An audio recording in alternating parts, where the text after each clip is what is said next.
Hello, this is Dan Terrence, and welcome back. Lockdown Day 5. I promise that I'm going to get rid of the lockdown name and putting the United States in prison. I just don't think that that's a very positive message. Sorry, I have it out there for the second day in a row. I did change the color of the video update number 20 on March 20th of 2020. Because the bright red seemed again too angry. So I made it a nice, pleasant blue. Today, and for the next couple times, I think I want to talk a little bit about working from home. So today is about some work at home tips. I think the next time I want to talk about managing a team or managing a remote team. And we'll look for other topics along the same lines. But wanted to know, are you rationing yet? See, my grandmother grew up in the Great Depression. So when we went to her house, and this is up in northern Wisconsin, my grandpa would always fish in the river, the Wolf River that ran by our house, by their house, and would always pull up his daily limit of trout.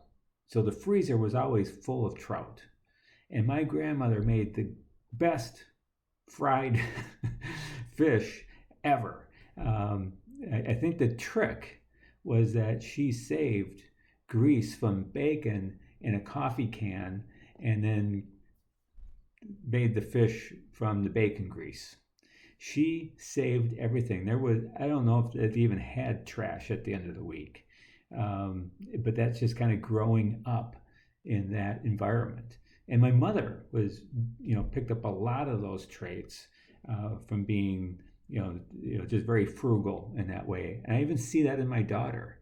And so I don't think it skipped my generation. I certainly have those things as well, and still trying to figure out how I'm going to make 12 rolls of toilet paper last for 4 months, but that is maybe for a comedy set that I'll maybe work on over the weekend.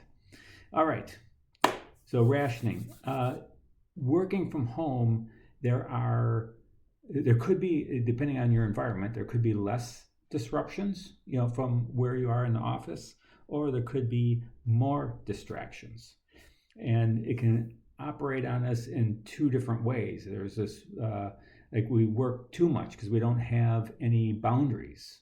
And also it could affect other people the opposite way, right? Where there's no boundaries and you're kind of flailing around, not getting much done. And it is tough to get things done in this environment. We want so much to know the current news, and it's probably best to try to limit your news intake if at all possible. But working from home, too many distractions, too little. We also have this guilt, like maybe I shouldn't be working from home, and it means I mean to work harder. So let's try to avoid either working yourself to the bone or not getting anything done. And that's really and I try to do things in threes or fours. And so when I kind of felt like I had more than 3 or 4 tips, I created kind of sub tips. So there's 9 bullet points here, but really 3 main categories. All right. Number 1, limit distractions. And in my PowerPoint, I probably should have had this. You went read ahead. Now that I look at it, you have the whole game plan. Don't turn off the video yet. Okay, limit distractions. So the first is kind of find a designated place, preferably where you can shut a door. Okay, so I'm fortunate enough that most of our kids have gone, so we've got an extra room here that serves as my office, and enjoy being able to shut the door, even though I can hear my granddaughter in the hall. So there may be a distraction.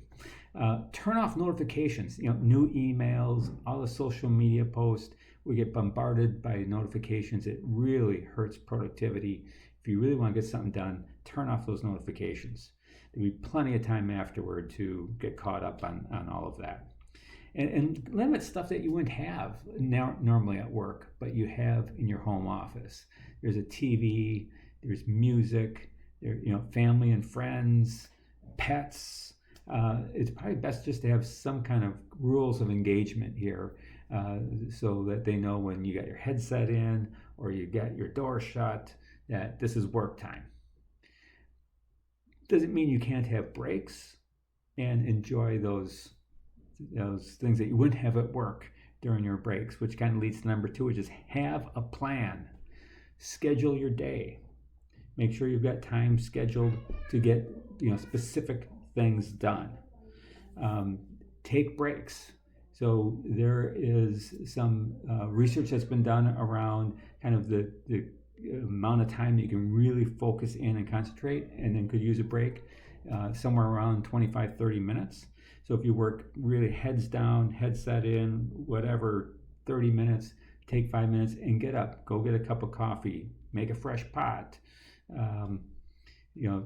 pet your dog or whatever, but get up and take that break. Sometimes the guilt of working at home prevents us from taking those breaks.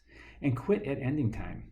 This blurs the lines between work and home for those of us, or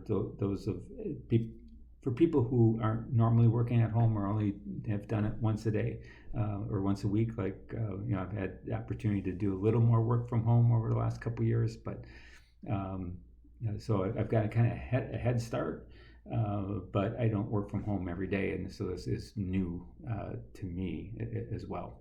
So quit at ending time. And lastly, reward yourself. FaceTime with people, or use Skype or Microsoft Teams or Slack or Zoom, whatever you use to work with your peers that normally you would see. It makes sense to share your video.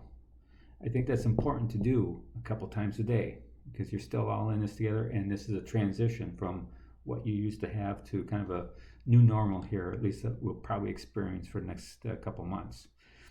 Have break times. Like I said, fresh coffee, maybe a square of chocolate. Take your pet for a walk. Unless that pet is a cat, they don't tend to want to go for long walks. And when you hit your goal at the end of the day, maybe have a glass of your favorite beverage.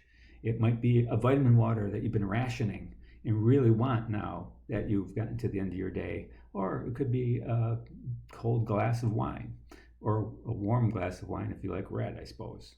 So here's some quick 3 main tips, 3 sub tips, because I just couldn't go without extra bullet points to help you in this transition for working a lot more at home.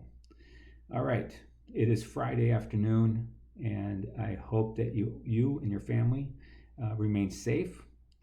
Have a good weekend, and we will see you on the other side. All right, take care.